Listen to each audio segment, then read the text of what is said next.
नमस्कार। आज के इस नए विश्लेषण में हम अवेक डाओ की सबसे बड़ी ऑफिशियल अनाउंसमेंट्स का एक डिटेल्ड डीप डाइव करने वाले हैं। अनुबिस चेन के इस हाईली एंटिसिपेटेड लॉन्च और इकोसिस्टम माइग्रेशन को लेकर जितनी भी बातें हो रही हैं, आज उन सभी टेक्निकल डिटेल्स को बिल्कुल सरल और क्लियर तरीके से समझा जाएगा। तो चलिए बिना किसी देरी के सीधे शुरू करते हैं। आज के इस एक्सप्लेनर का रोड मैप बिल्कुल क्लियर है। पहले हम बात करेंगे दी LGNS अनुबिस लॉन्च की, उसके बाद पॉलीगन से जुड़े उस फंड को एड्रेस करेंगे, तीसरा पॉइंट होगा माइग्रेशन की असलियत, चौथे में हम वॉलेट और नेटवर्क की तैयारी समझेंगे और आखिर में देखेंगे एक एकजुट भविष्य। ओके, तो चलिए अपने पहले और सबसे एक्साइटिंग पॉइंट पर आते हैं, दी LGNS अनुबिस लॉन्च। यही वो बड़ा कैटलिस्ट है जिसकी वजह से कम्युनिटी में इतनी हलचल है। सिर्फ $5। जी हाँ, अनुबिस चेन पर LGNS टोकन की इनिशियल लिस्टिंग प्राइस $5 तय की गई है।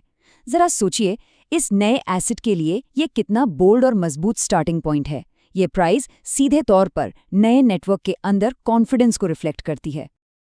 अगर हम इसके एग्जैक्ट पैरामीटर्स पर गौर करें तो ऑफिशियल लॉन्च डेट बिल्कुल लॉक हो चुकी है, मई 13, 2026, ठीक रात 8 बजे सिंगापुर टाइम के मुताबिक।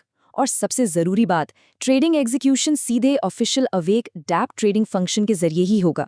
इसलिए ये डेट और टाइम बिल्कुल सेट करके रख लीजिए ताकि ऑफिशियल स्टार्ट के वक्त पूरी तैयारी रहे। आइए अब चर्चा का रुख उस सबसे बड़े एलिफेंट इन द रूम की तरफ मोड़ते हैं, जिसे क्लियर करना इस वक्त सबसे ज़्यादा ज़रूरी है। Addressing the polygon fund. Community में लगातार एक ही सवाल घूम रहा है कि आखिर पॉलीगन चेन के साथ असल में हो क्या रहा है। यही वो सवाल है जिसने पिछले कुछ वक्त से स्पेक्यूलेटर्स के बीच काफ़ी एंग्जाइटी क्रिएट की हुई है। तो चलिए इसका ऑफिशियल रियलिटी चेक करते हैं। अब देखिए, स्पेक्यूलेटर्स ने मार्केट में ये फट फैला दिया कि रिवॉर्ड डिस्ट्रीब्यूशन पूरी तरह बंद हो रहा है और polygon ecosystem completely shut down हो जाएगा। लेकिन ऑफिशियल नोटिस ने इस कहानी को बिल्कुल क्लियर कर दिया है। फैक्ट ये है कि पॉलीगॉन चेन पूरी तरह से इंटैक्ट और सेफ है।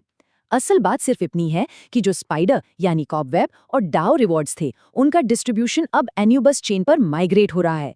पूरी चेन शटडाउन होने जैसी कोई बात नहीं है, सिर्फ रिवॉर्ड सिस्टम नए नेटवर्क पर शिफ्ट हो रहा है।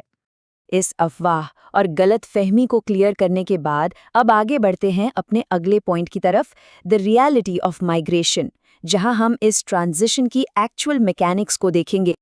अगर हम अवेक डाओ ऑर्गेनाइजिंग कमेटी का ये डायरेक्ट ऑफिशियल स्टेटमेंट देखें तो उन्होंने साफ शब्दों में लिखा है, सभी डाटा को दोनों चेन्स के बीच पूरी तरह से सिंक्रोनाइज कर दिया गया है, जिससे user assets, balances, participation status या हिस्टोरिकल रिकॉर्ड्स पर जीरो इम्पैक्ट पड़ेगा।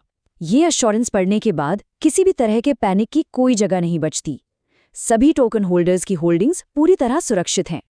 तो ये सारा जादू आखिर हो कैसे रहा है? इसे क्रॉस चेन सिंक्रोनाइजेशन कहते हैं। असल में एक बैक एंड टेक्निकल टीम ये हैवी लिफ्टिंग कर रही है। इस प्रोसेस में कॉबवेब एनर्जी वैल्यूज जैसा ऑपरेशनल डेटा बिना किसी एसेट डिस्ट्रप्शन के नए ब्लॉकचेन पर सीमलेस तरीके से ट्रांसफर हो जाता है। हाँ, ये जरूर हो सकता है कि स्ट्रक्चरल एवोल्यूशन के दौरान कुछ इंक्वायरी फंक्शंस में थोड़ी बहुत टेम्परेरी डिले आए, लेकिन उससे इकोसिस्टम की फंक्शनैलिटी पर कोई असर नहीं पड़ेगा। बैकएंड मैकेनिक्स समझने के बाद अब बात करते हैं उन प्रैक्टिकल स्टेप्स की जो एक सक्सेसफुल लॉन्च के लिए लेने होंगे। Wallet and network preparation. कुछ खास कदम हैं जो तैयारी के लिए उठाने लाजमी हैं। सबसे पहले अपने अनुबिस चेन नेटवर्क पैरामीटर्स को एडवांस में कॉन्फ़िगर कर लीजिए। प्लेटफॉर्म्स की बात करें तो बिटगेट वॉलेट, OKX वॉलेट और लगभग सभी main stream Web3 wallet supported है। और एक सबसे इंपॉर्टेंट पॉइंट, माइग्रेशन के बाद के जितने भी इंसेंटिव क्लेम्स होंगे वो सब सिर्फ ऑफिशियल अवेक डैप पोर्टल के जरिए ही होने चाहिए। सही नेटवर्क कॉन्फ़िगरेशन रखना बहुत क्रिटिकल है ताकि एबनॉर्मल एसेट इंटरैक्शन से बचा जा सके। एक और बहुत ही फैक्चुअल रिमाइंडर जो ऑफिशियल नोटिस में साफ तौर पर मेंशन किया गया है, शुरुआती ट्रेडिंग पीरियड के दौरान मार्केट प्राइसेस में काफ़ी उतार चढ़ाव यानी वॉलेटिलिटी देखने को मिल सकती है। इसलिए ये स्ट्रांगली एडवाइस किया गया है कि रैशनल पार्टिसिपेशन और अपने इंडिविजुअल रिस्क टॉलरेंस को ध्यान में रखकर ही आगे बढ़ा जाए। तो इन सभी टेक्निकलिटीज और फैक्ट्स पर चर्चा करने के बाद आइए इस पूरे ट्रांजिशन के लॉन्ग टर्म विजन को देखते हैं। ए यूनिफाइड फ्यूचर। और ये माइग्रेशन शिफ्ट ब्रिलियंटली इलस्ट्रेट करता है कि पूरा इकोसिस्टम कैसे इवॉल्व हो रहा है। पॉलीगन पर जो कॉबवेब और डाओ रिवॉर्ड्स थे वो अब सक्सेसफुली अनूबिस पर माइग्रेट हो चुके हैं। बेसलाइन सिस्टम आर्किटेक्चर को अब एक इनहैंस स्केलेबिलिटी मिल चुकी है और जो यूजर एसेट्स पहले भी सिक्योर थे वो अब सीमलेसली सिंक्रोनाइज होकर और भी ज्यादा स्ट्रॉन्ग पोजीशन में है। ये इंसेंटिव्स का मूव होना दरअसल ग्रोथ और परफॉर्मेंस बढ़ाने का एक बहुत ही स्ट्रक्चर्ड कदम है। तो सभी फैक्ट्स सामने आने के बाद आखिर में एक बहुत ही रोचक सवाल उठता है। जब अनुबिस चेन इतनी इनहैंस्ड स्केलेबिलिटी और लॉन्ग टर्म स्टेबिलिटी का वादा कर रही है, तो अवेक डीएओ आगे आने वाले समय में और किन नए आयामों को कॉन्कर करने वाला है? ये नया नेटवर्क बेस आगे चलकर क्या नए यूज केसेस लाएगा, ये देखना वाकई काफी दिलचस्प होगा। और इसी प्रोवोकेटिव थॉट के साथ हम आज का ये विश्लेषण यही समाप्त करते हैं।